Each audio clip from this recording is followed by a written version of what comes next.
दोस्तों आज जो कॉमिक्स हम पढ़ेंगे उसका नाम है चमत्कारी मंत्र। ये जातक कथाओं की कहानी है और ये पार्ट 8 है। इससे पहले मैं इसके 7 पार्ट पढ़ चुका हूँ, तो अगर आपने नहीं पढ़े तो वो भी पढ़ लेना।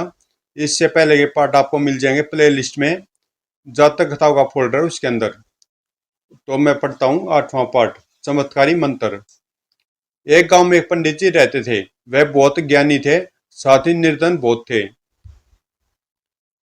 एक दिन उन्होंने अपने शिष्य से कहा, बेटा, इस गांव में हमारी विद्या और ज्ञान का मूल्य जानने वाला कोई नहीं है। हमें भरपेट भोजन और तन ढकने को कपड़े तक नहीं मिल पाते। ऐसे गांव में रहने से क्या लाभ? आप ठीक कहते हैं गुरुदेव। अगर इसी गांव में रहते रहे तो एक दिन भूख से मर जाएंगे। तुम यात्रा की तैयारी करो, हम इस गांव को छोड़कर शहर चलेंगे। मैं अपनी विद्या के चमत्कार राजा को दिखाऊंगा। वे प्रसन्न होकर हमारे रहने सहने की व्यवस्था कर देंगे। फिर हम दोनों का जीवन सुख से बीत जाएगा। अगले दिन उन्होंने जरूरी चीजें एक पोटली में बांधी और नगर की ओर चल दिए। वे दोनों घने जंगल से गुजर रहे थे कि अचानक एक गरजती हुई आवाज सुनकर वे दोनों भयभीत होकर कांप उठे। ठहरो गुरुदेव, डाकू, तुम्हारे पास जो कुछ है निकाल कर रख दो। भाई, मैं तो गरीब ब्राह्मण हूँ और यह मेरा शिष्य है। हम लोगों के पास धन कहाँ से आया? हम तो खुद अपनी गरीबी से तंग आकर शहर जा रहे हैं। मुझे बेवकूफ समझते हो? घर से कोई आदमी परदेश जा रहा हो और उसकी जेब खाली हो? अगर तुम्हें विश्वास नहीं है तो हम दोनों की तलाशी ले लो। यहाँ नहीं होगा तो घर पर तो होगा। आज तक मैंने जितने धनवान देखे हैं वे सब ऐसे फटे पुराने कपड़े पहने रहते हैं। तुम अपने शिष्य को अपने घर भेज दो और यह वहां से सोने की 1,000 मुद्राएं ले आएगा। 1,000 स्वर्ण मुद्राएं? मैं कुछ नहीं जानता। मैं तुम्हें इस पेड़ से बांधे देता हूँ। जब तुम्हारा शिष्य 1,000 स्वर्ण मुद्राएं लाकर मुझे दे देगा, मैं तुम्हें खोल दूंगा, वरना तुम यही बंधे बंधे भूखे पैसे मर जाओगे। डाकुओं ने पंडित जी को एक पेड़ से बांध दिया। तू दौड़ा हुआ अपने गुरु के घर चला जा और 1,000 सोने की मुद्राएं ले आ। सरदार, जाने से पहले मैं गुरु जी से एकांत में बात करना चाहता हूँ। हम लोग इस घने पेड़ के नीचे ही आज रात ठहरेंगे। हम उधर जा रहे हैं, तुम अपने गुरु जी से बातें कर लो। गुरुदेव, मैं किसी न किसी तरह प्रबंध करके 1,000 स्वर्ण मुद्राएं लाकर इन डाकुओं को दे दूंगा। ले आ बेटा, वरना ये डाकू मुझे जिंदा नहीं छोड़ेंगे। लेकिन गुरुजी, आप भूलकर भी इन डाकुओं को यह मत बता बैठेगा कि आप इस वैध द्रव्य मंत्र को जानते हैं, जिससे रत्नों की वर्षा होने लगती है। नहीं बेटा, मैं नहीं बताऊंगा। फिर उस मंत्र को इन्हें बताने से कोई लाभ भी तो नहीं होगा, क्योंकि उस मंत्र का प्रयोग तो एक विशेष मुहूर्त में ही किया जाता है। ओ लड़के, अभी तेरी बातें खत्म नहीं हुई, जा जल्दी जा। हम लोग तेरे इंतजार में यहाँ अधिक देर तक नहीं ठहर सकते। सरदार, हमारा गांव बहुत दूर है, आते जाते कम से कम 2 दिन तो लग ही जाएंगे। शिष्य चला गया। जब रात होगी तो पेट से बंधे गुरुजी परेशान हो उठे। बहुत ठंडी हवा चलने लगी। गुरुजी सर्दी से कांपने लगे। भूख ने उन्हें अलग परेशान कर रखा था। वे मन ही मन सोचने लगे, अगर 2 दिन तक इसी तरह पेट से बंधा खड़ा रहा तो भूख और सर्दी से मेरे प्राण निकल जाएंगे।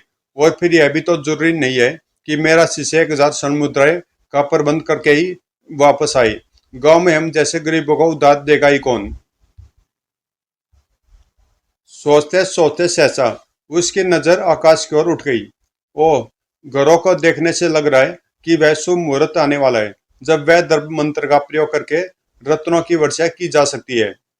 इन डाकुओं को तो धन चाहिए, भले मैं इन्हें दिला दूं या मेरा शिष्य इन्हें लाकर दे। तब क्यों न इन्हें उस मंत्र के बारे में बता दूं।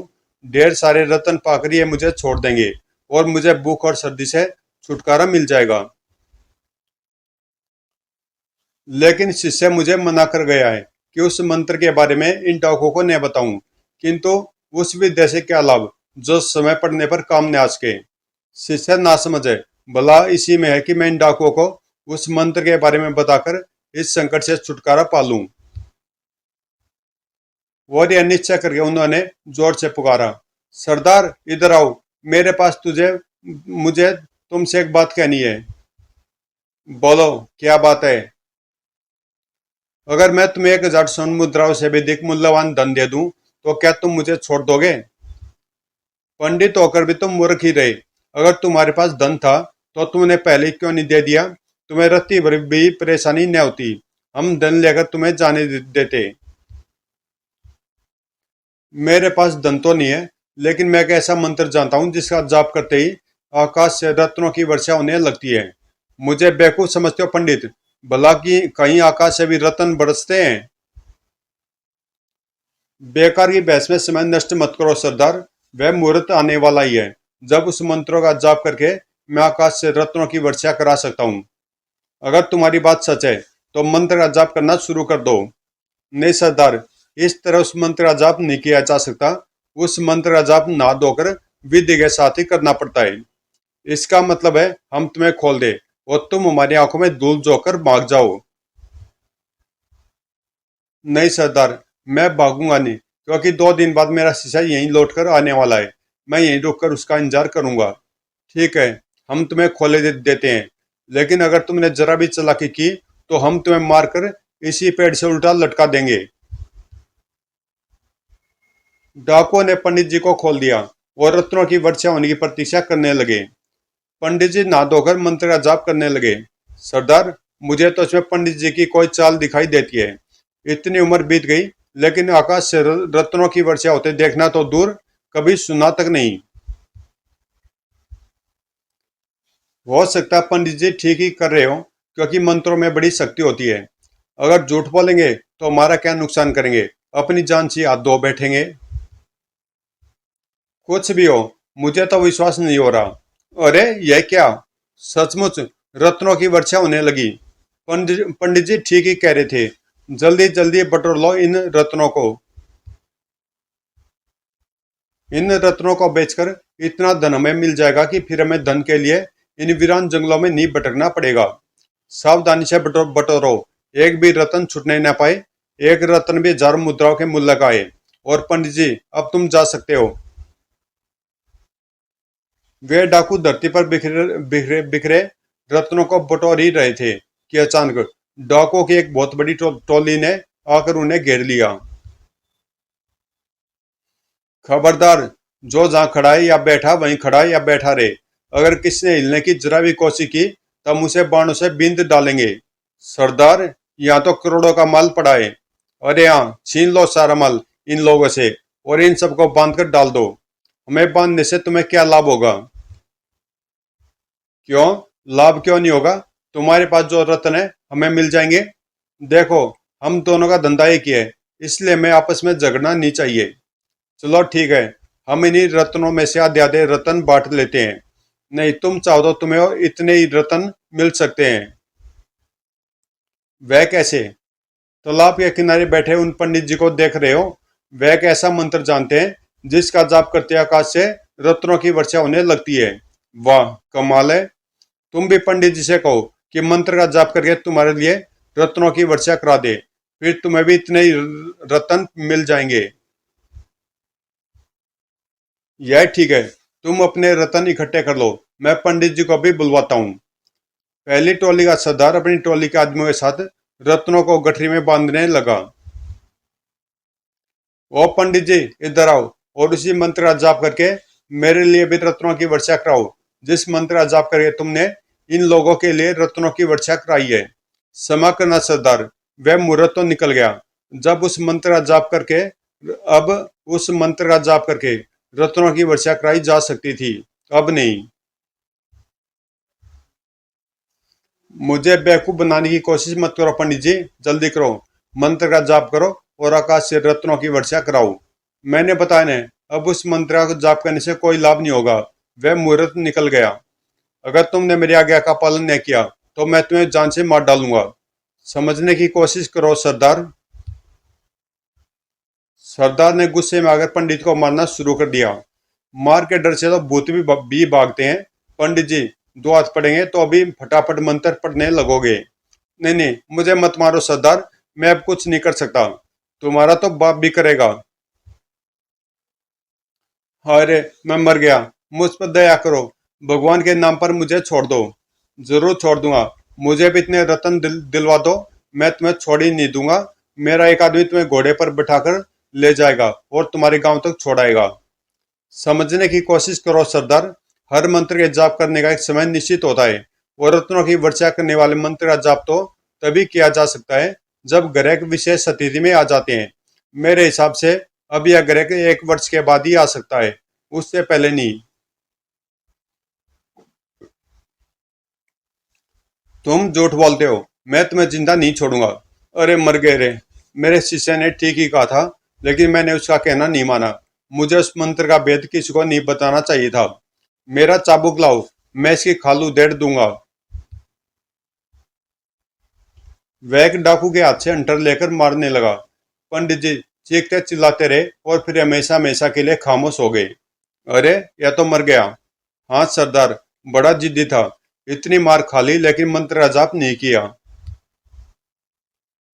बेवकूफ था, मुफ्त में जान गंवा बैठा। छोड़ो इसे, चलो डाकुओं की इस ट्रॉली का पीछा करे, वरना वे दूर निकल जाएंगे। सरदार, मुझे तो ऐसा लगता है यह उन्हीं डाकुओं की चाल थी। पंडित कोई मंत्र मंत्र नहीं जानता था, दुष्टों ने उसे मुफ्त में ही मरवा दिया और खुद माल लेकर भागे। मेरा ख्याल है उन्होंने हम लोगों को यहाँ उलझाए रखने के लिए ये चाल चली थी।